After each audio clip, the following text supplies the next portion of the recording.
Hello friends, let's try to understand the first illustration. Daya and Kshama are partners sharing profits and losses in the ratio of 1 is to 1. Means 50-50 partners they are. From the following trial balance and additional information, prepare final accounts for the year ended 31st March 2019. Trial balance as on 31st March 2019 means this is the accounting year 2018-19. Debit balances, opening stock is there, trading account debit side, bills receivable is asset, wages and salaries. Here this item is beginning with wages, so the salaries are direct expenses. Therefore, wages and salaries will be debited to trading account. Here salaries are treated as direct expense. Sundry debtors are asset, bad debts is loss. It will be debited to profit and loss account. Purchases is direct expense, trading account debit side. Motor car is asset, machinery is asset. Audit fees is indirect expense, profit and loss account debit side. Sales returns will be debited from sales returns will be deducted from sales, trading account credit side, sales minus sales returns. So we will have to show sales in the inner column. Discount, this is the discount having debit balance, it is expense for the business. It will be debited to profit and loss account. Building is asset, cash at bank is asset, 10% investment. This is hidden adjustment. First of all, we will have to confirm whether interest on investment have been received in this year or not. What is the interest which is to be received, which should have been received on investment? 10% of 20,000 is 2,000 is the interest on this investment that was supposed to be received during the year. Has it been received or not? Confirm it in the list of credit balances. Is there any interest? No, we don't find any item of interest received on investment. Means on this investment we haven't yet received any interest. But this interest is of this year. It is the income of this year, though it is not received. It is receivable. It is accrued interest. So it must be shown as an income on the credit side of profit and loss account by accrued interest on investment rupees 2,000, and it will be shown on asset side. It will be added to the investment. Accrued interest is asset for the business. So investment will be shown in the inner column and the hidden adjustment will be made. Advertisement, and into bracket it is said that it is paid for 9 months. The another meaning is that 3 months advertisement is outstanding. We have paid 4,500 for 9 months. Means for 1 month the expense on advertisement is 500. And 3 months advertisement is outstanding now. So 3 into 500. 1,500 is the outstanding advertisement. So it will be added to the advertisement on the debit side of profit and loss account.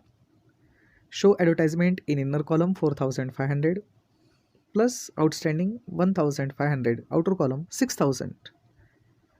And this outstanding expense will be shown on liability side. Outstanding advertisement 1,500. Royalties is direct expense, trading account debit side. General reserve is liability, capitals of partners. And see, there is no current account balance given. This is fluctuating capital method, so we can make changes in capital as per our requirement. Capital will be shown in the inner column. Creditors is liability, old RDD is there. I mean the RDD which is given in the trial balance is old RDD and it is deducted from new RDD on the debit side of profit and loss account. the old RDD will be deducted from the total of old bad debts plus new bad debts plus new RDD minus old RDD. You know that. Sales will be shown in the inner column, trading account credit side by sales.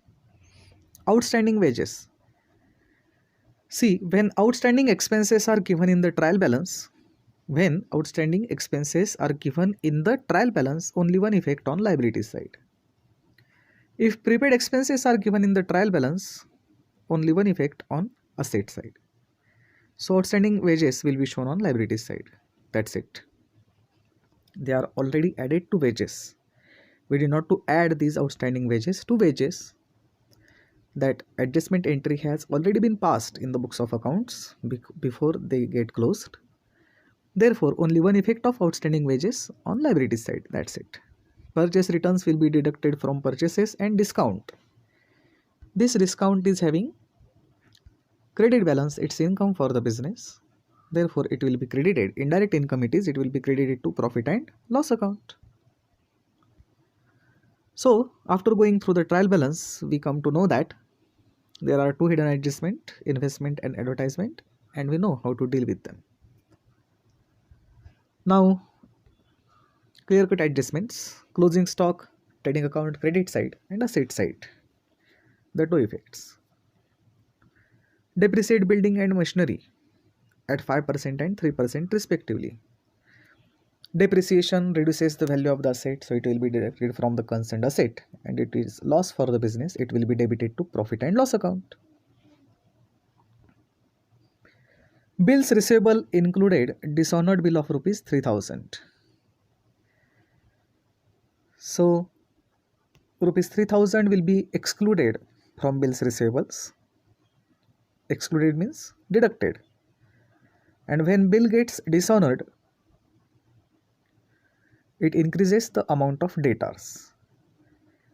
Why? In order to understand it, we will have to study a special topic called bills of exchange, and we are going to study it in the coming months. Therefore, no need to explain it further. Just remember, when bills receivable is dishonored, it reduces the bills receivable and it increases debtors. Okay? And when bills payable is dishonored, it reduces bills payable but it increases the amount of creditors. Fourth adjustment is about goods worth rupees 1000 taken by Daya for personal use was not entered in the books of accounts. These are drawings. Drawings in kind means drawings in the form of goods. The first effect, trading account credit side by goods withdrawn by Daya for personal use. And second effect, it will decrease his capital. It's drawing na, so it will be deducted from capital of Daya. Fifth, write off rupees 1800 as bad debts and maintain RDD at 5% on sundry debtors. Okay. Both new bad debts and new RDD will decrease the amount of debtors. But before that, we will have to first understand all the items which are affecting the amount of debtors. And look at the sixth adjustment. Goods of rupees 6000 were sold, but no entry was made in the books of accounts. It will also increase the amount of debtors. The third adjustment increases the amount of debtors. The sixth adjustment also increases the amount of debtors. Why? Because these are unrecorded sales. Goods were sold but not were entered. So these are sales of the year will be added to sales. And second effect, it is assumed that these sales were on credit basis. Therefore, when goods are sold on credit, the amount of debtors increase. That is why we will add 6000 to debtors. So before we apply the percentage of RDD 5%, we will have to make all the adjustments concerned with debtors. Means in the debtors we will add the dishonored bill, then we will add the unrecorded sales, and then we will deduct 1800 new bad debts, and on the remaining amount of debtors we will calculate RDD at 5%. That's important. So before you make fifth adjustment, you should make the sixth adjustment. It is not necessary that you will have to always follow the sequence of adjustments. Depending upon the case, we will have to make suitable adjustments at proper sequence. Okay, this is the problem, and now we will see the solution. I have told you which items are debited to trading account, the direct expenses, which items are credited to trading account, sales and outward movement of goods, buy goods withdrawn, buy goods stolen, buy goods burned by fire, any outward movement of goods, if it is given in the adjustment, will be credited to trading account, and also the closing stock. Direct expenses are debited to profit and loss account, also the losses. Sorry, I mean indirect expenses are debited to profit and loss account and losses. Indirect expenses are of three types, like selling and distribution expenses, office and administration expenses, financial expenses, and losses during the year. They are debited to profit and loss account. And what is credited to profit and loss account? Indirect incomes and gross profit is credited to profit and loss account. Income other than sales, called indirect income. Sales is revenue, direct income, but other incomes are indirect, like commission received, discount received, rent received, dividend received. These are items of indirect incomes will be credited to profit and loss account, and indirect expenses are debited to profit and loss account. You know very well, as you have studied this topic in the 11th standard, yet I am repeating the same just for the sake of revision. Now let's see the solution. In the books of Daya and Kshama, trading profit and loss account for their end date 31st March 2019. Opening stock, purchases minus returns, royalties, wages and salaries. These are the direct expenses we already have seen in the trial balance. And look at the credit side, revenue by way of sales. Sales plus unrecorded sales as per the adjustment. And then minus sales returns. Net sales in the outer column 2,89,500. Closing stock and the outward movement of goods, means goods taken over by Daya for personal use, have been credited to the trading account.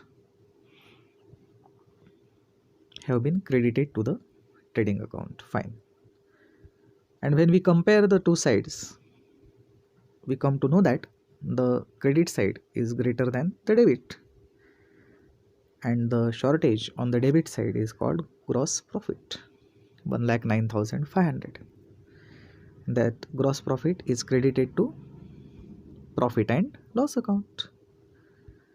Gross profit is credited to profit and loss account. Then interest, the indirect income, even though it is not received, it will be received in the next year, but it is of this year, so it must be credited to this year's profit and loss account.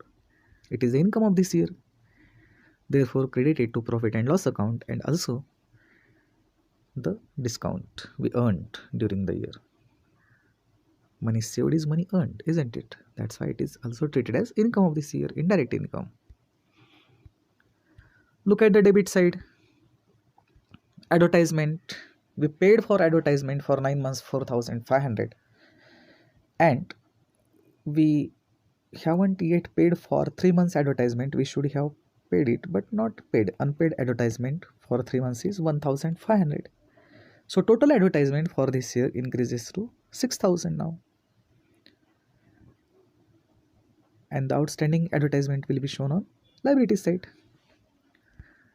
Audit fees, indirect expense, the fees paid to the auditor to verify the accuracy of our accounts.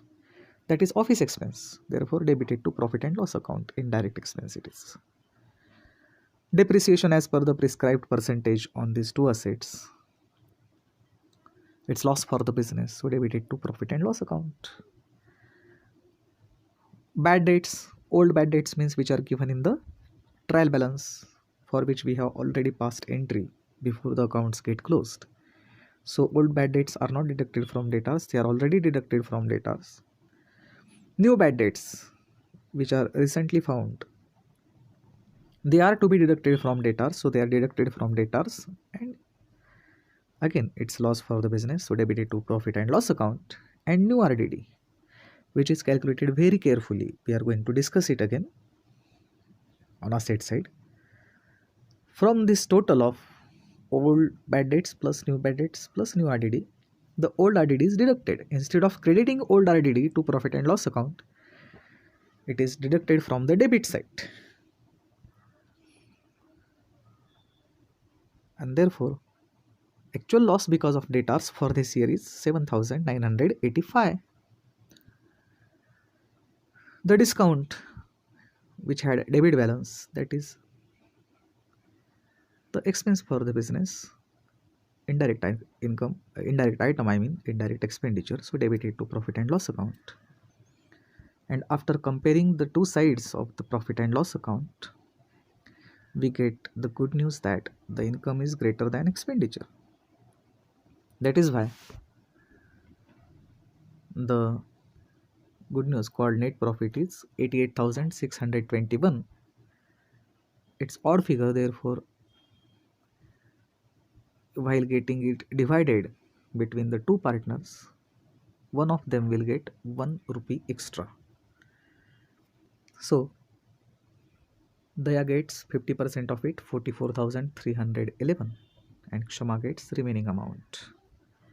The remaining 50%, 44,310.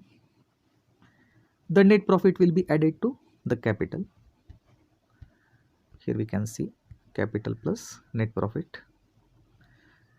And the drawings which were made by Daya in form of goods, they are deducted from Daya's capital. Therefore, his capital is now 2,03,311. Capital of Kshama 1,20,000 opening balance plus current year's profit, and no drawings were made by Kshama. So her capital is now 1,64,310. I told you general reserve is liability. Outstanding advertisement, the 3 months advertisement as per the hidden adjustment shown on liability side. Creditors is liability, and also the outstanding wages which were given in the trial balance. Only one effect on liability side. Now look at the asset side. Building minus 5% depreciation, 5% of 75,000, 3750. Machinery minus depreciation, 3% of 1,14,800, 3,444. So the net amount of the assets in the outer column. Bills receivable, the amount of bills receivable is 28,000 as per the trial balance, but the latest information says that it includes 3,000 dishonored bill. So this act of dishonor will decrease the bills receivable, so we deducted 3,000 from 28,000. So actual bills receivable with us are of rupees 25,000, and the act of dishonor of bill receivable increases the amount of debtors. So we can see 3,000 added to debtors. Then motor car, there was no adjustment on it. Cash at bank, closing stock. Now the most important item in this problem, that is sundry debtors. Let's see. The value of sundry debtors as per trial balance is 1,32,500. No problem. Then we come to know that some bills receivable of rupees 3,000 were dishonored. So the drawee who dishonors the bill becomes our debtor. So 3000 added to debtors. Then later on we come to know that some goods were sold on credit, but they were not recorded. So if they had been recorded, that would have increased the amount of debtors, but they were not recorded. So let's record it now. The persons to whom the goods were sold on credit become our debtor. So we are adding 6000 to our debtors. Now, after adding the dishonored bill and unrecorded sales, our debtors are increasing to 1,41,500. Then we found new bad debts in the adjustment. They should be deducted from debtors, and we can see that new bad debts are deducted from that total 1,800. Now our debtors are of rupees after making the third and sixth as well as the fifth adjustment of new bad debts. I mean, our debtors are of rupees 1,39,700. Now this amount is eligible for calculation of RDD. Which amount? After adding dishonored bill, unrecorded sales and deducted new bad debts, that amount is the base for calculation of new RDD. And therefore 1,39,700, it's 5%, 6,985. That is the correct amount of RDD. And then we can see the exact amount of debtors at the end of the year. Here calculation of RDD is very important. It should be done very carefully, and you are now well aware of that. And the hidden adjustment on investment. The investment was made on which 10% interest is earned annually. 20,000 were invested, on which we were expecting 2,000 interest, 10% of 20,000, 2,000. But we have not received any interest during the year. Though it is not received, it will be received, but this interest is of this year, so it was considered as income of this year, therefore it was credited to profit and loss account. And now the accrued incomes are always asset for the business, amount receivable is always asset for the business, so it is shown on asset side, rather it was added to investment. Similar items are combined together in order to make effective presentation. These are not just accounts, these are accounting statements, therefore presentation is very important. By this way we can see its solution. You get it solved in your notebook. Thank you very much.